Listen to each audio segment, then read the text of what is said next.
Hey there, welcome back. This is Through Nikki's Lens, and I am Nikki with one more video for you today.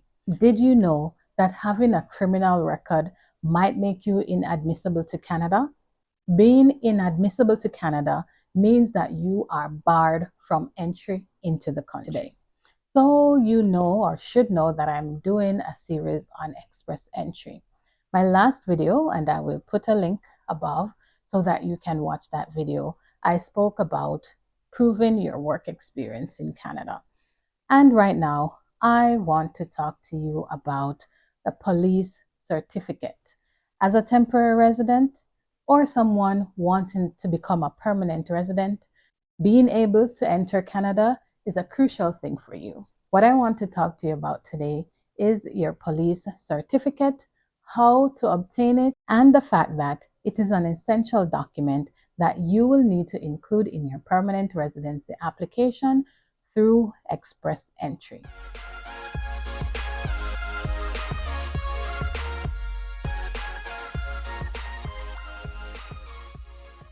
Let's get into the video. Okay, what is a police certificate? So this is a document that tells that you do not have a criminal record, or if you have a criminal record, it will indicate what the criminal offense is and if it is that you are inadmissible to Canada or not. Obtaining a police clearance certificate is something that you need to get on. You need to have this document as soon as possible. It is recommended by IRCC that as soon as you have an express entry profile, you need to request a police clearance certificate. A police certificate simply because there are some countries that the process might take pretty long for you to get this document, and to prevent certain delays, it makes sense to request this document as early as possible. However, bear in mind that there are some instances in which you cannot request this document too early. One of those instances is if it is that you are within a country, the recommended information on IRCC's website, say, for example, you are in your home country intending to come to Canada as a permanent resident, it is not recommended that your police certificate is more than 6 months old. And this is for the country that you're currently living in. So keep that in mind.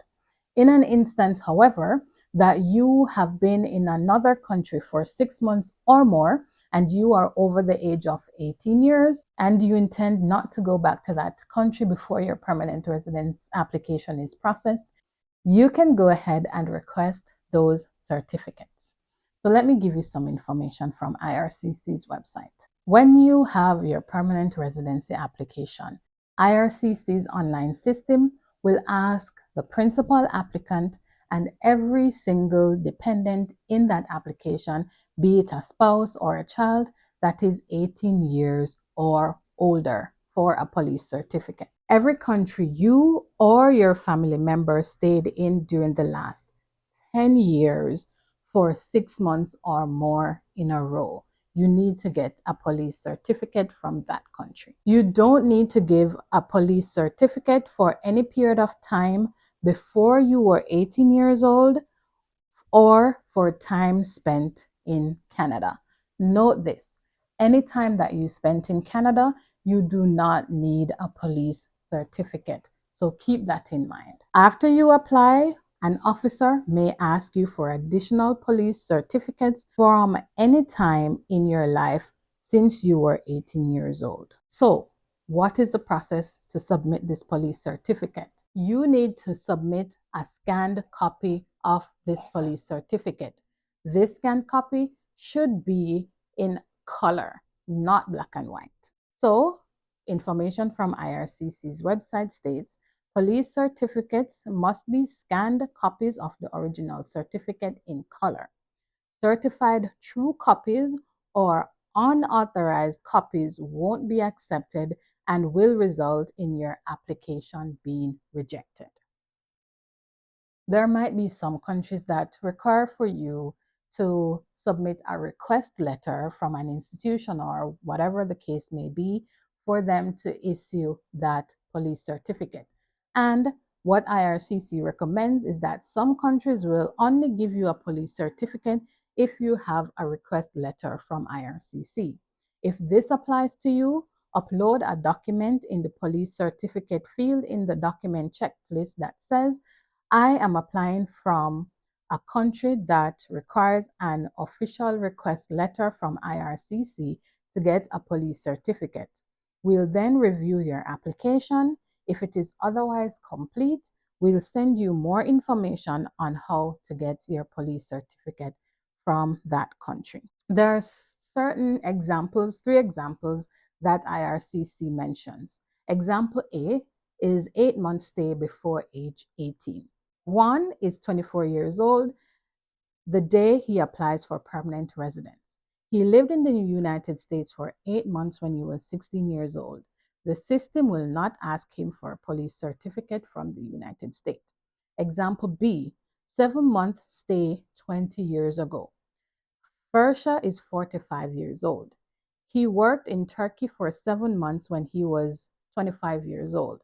The system will not ask him for a police certificate from Turkey. Bear in mind that it is in the last 10 years. So, example C, several short stays in another country. Leila studied in Spain between 2014 and 2017 for several 4 month study periods, but she did not stay there for 6 months or more in a row. The system will not ask for a police certificate, but an officer may ask for one from Spain after she submits her application. To avoid delays, Leila could ask for a police certificate from Spain and submit it with her application. The date the certificate was issued for the country where you currently live, the police certificate for the country where you currently live must be issued no more than 6 months before the date you submit your application, and it must not be expired. For any other country, the police certificate must be issued after the last time you stayed there for 6 months or more in a row. Some countries put expiration dates on their certificates. If you have a police certificate that expired, include it. We'll accept it if it was issued after the last time you stayed there for 6 months or more in a row, or it is not for the country where you currently live. So, if you are in Canada and you do not intend to go back to your home country for a while, and you have your express entry profile in, if you know for a fact that you do not intend to go back to your country, you can request your police clearance certificate from your country. Keep in mind, however, that if you do have an emergency or have any reasons to go back to your home country, that police clearance certificate will no longer be valid and you will have to request another one. IRCC also advises on an instance if you cannot get a police certificate in time. So they say, in this case, you have 60 days to submit your application for permanent residence. If you do not have all your police certificates by the 60-day deadline, you have 2 options. One is to decline your invitation to apply. Your profile will go back into the pool depending on your score, and you may be invited again to apply. The second option is to prove you applied for the police certificate. So in very rare cases, we may accept both a letter of explanation and proof that shows that you made your best effort to get a police certificate on time. For example, you applied in the first week after we invited you to apply, but it did not arrive within the 60-day time frame. You can upload this in the country-specific police certificate field of your document checklist, and examples would be a confirmation of receipt, a payment receipt, a delivery notice, a tracking number. An officer will review your application. If they are not satisfied that you made your best effort, your application may be rejected for being incomplete. And this would be quite an unfortunate situation.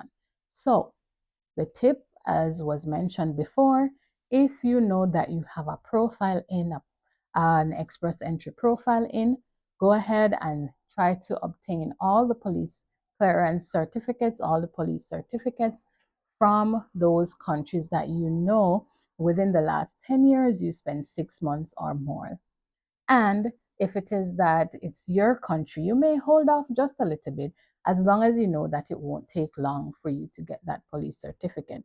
But keep in mind that if you're in your home country, that date on your police certificate should not be longer than 6 months. So I'm from Jamaica, and naturally I am biased because of that and the fact that this is the only process that I know of how to get a police certificate. So I had a technical issue, so I have to do a voiceover to finish this section of the video. So I had a challenge, and what I am doing right now is to just provide the information that was not recorded well. There are Every single country would have their various processes to request a police certificate, and my only advice to you is to find out what the process is for your country that you originate from, and note how you have to make this request. IRCC's website will have each country, or I'm not sure if it is every single country, but at least I was able to find Jamaica on the list, and it tells you the options that you should utilize to request a police certificate. One of them is to go through the Jamaica Constabulary Force and to go physically into the office, and the next one would be to apply through the Jamaica High Commission from inside of Canada if you're overseas. All right, so let me just give you an overview of what you will need to do to request the certificate from Jamaica utilizing a family member or a friend that is actually in the country. So that person will get an authorization from you to do the process on their behalf. So you can do a Google search and find the Jamaica Constabulary Force website, and it will detail how you need to apply. If you're applying from within Jamaica, there is an online application process. You will go onto the site after you have made your payment. That's the fee for the service, be it 21 days, 5 days, that's working days, or the next day service. And according to the website, currently the next day service is temporarily suspended. So in Jamaica right now, they are doing the regular service, which is 21 working days, and the express service, which is 5 working days. And for this, if you're in Jamaica, you need to make an appointment to go in and to give your fingerprint. So physically in Jamaica, you go to the Jamaica Constabulary Force office and you do your fingerprinting there. Go on their website. It's the Technical Service Division, which is called also the Criminal Records Office, and you go there and give your fingerprints. So to use that process, you need to have your taxpayer registration number, that's your TRN. You make the payment for whichever service. So if it is the 21 day service, that's 3,000 Jamaican dollars. If it is 5 days service, it's 6,000 Jamaican dollars. You will also need 2 passport size photographs, and they should not be certified or embossed. You should have one of the following pieces of IDs. If you're doing the process physically in Jamaica, you need your valid identification, which could be your passport, your national identification card, or a driver's license. If the police record is for overseas traveling purposes, a valid passport must be presented. So you have to go physically to the office to have your fingerprints done and to complete the application. Well, sorry, you do the application from online. So do the fingerprinting, and they tell you when you need to come back to collect the document. If you are overseas, however, you must submit your fingerprints signed and stamped by the police or reputable agency in your country of residence. The name of the person taking the fingerprints must be clearly stated on the document. So in Canada, you have two options. You can use RCMP, that's Royal Mounted Police, I believe it's called. You can give your fingerprints at a location that offers that service, or you can search on, I believe, do a Google search or IRCC's website to see the list of designated agencies that provide this service. So once you get that list, you go to the office of the institution or the company that provides the service that is designated or authorized to provide the fingerprinting service, and you have your fingerprints taken, both hands. And in Jamaica, what you need is ink and roll, so you will have that done. You need 2 passport size photographs. They may be signed but not embossed. Your biodata page of your passport, which must be certified by a notary public. If you're sending your document through FedEx or so forth, that's directly through the Commissioner of Police. You will need to send it by FedEx or DHL, and there must be a return label sent with the document so that they can send back the report to the receiving destination using the same method. You will also need to include a bank draft or money order made payable to the Commissioner of Police. In my instance, I had somebody in Jamaica do the process on my behalf. So what I had to do was to write a letter giving the person authorization to act on my behalf. So I stated the name of the person and their address, and you get that person to take their ID and identification with them, and then in that same letter you will indicate that you're overseas and you're giving that person authorization to do the process on your behalf. So you will get the fingerprints done in Canada. You will also get your passport size photographs, 2 of them, the biodata page of the passport certified, and you put that in an envelope and send it through DHL, or at least that's what I did. So when that was done and the documents were received in Jamaica, the person took them to the fingerprinting office and they processed the request on my behalf. They gave that person a date when they should return and collect the report, and the person did so accordingly. Once they got the report, because IRCC requires for you to have a scanned copy in color, what I did was to get the person to scan the document in color and to send it to me electronically. That was by email, and then I used that for my application. You can then let the person send you the physical document through the post office or through DHL or one of those services. So in essence, just note that this police certificate or police certificates in your situation, if you in the last 10 years you would have gone to another country and stayed there for more than 10 years, or in an instance as noted on IRCC's website, if the officer wants you to submit a police certificate for a country that you stayed in for a period of time before for less than 6 months, then they would make that request to you. So make sure you do whatever you need to do in advance to ensure that you have the necessary documentation to support your permanent residency application. I want to thank you so much for making it through Nikki's Lens. Remember to subscribe, remember to share the video, to like the video because it does help, and to subscribe if you have not already done so. Thank you so much, so much for making it through Nikki's Lens, and I'll see you in my next video.